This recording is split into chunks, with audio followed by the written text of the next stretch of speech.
will be in the pool of NHT houses that the NHT can then sell back at a reasonable price. Yes. And so what you're going to see is that communities like these, which have been neglected, nobody wants to come there and live, but people who own property here can't get no mortgage on it, nobody wants to invest in the community, all of a sudden, you're going to see your community change. And that is what we are working towards.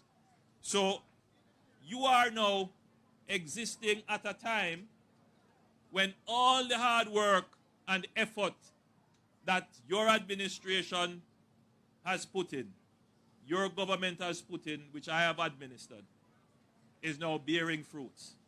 That we are now at a point where crime is going down, we can have peace in our communities, and we now can start to invest in urban communities that have been neglected for years.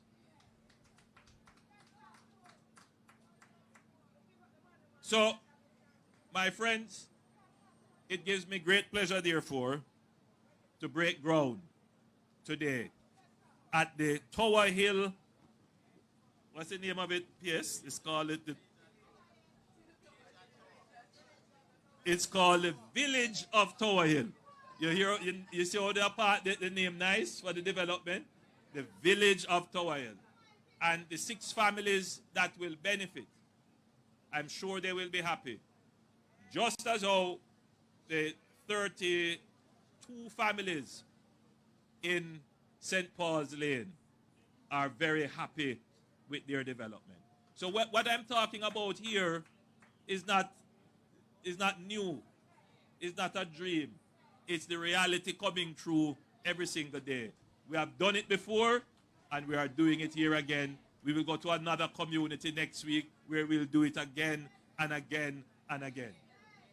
Right? That is what we call enduring prosperity. Ladies and gentlemen, my family in my constituency, love you always. God bless you.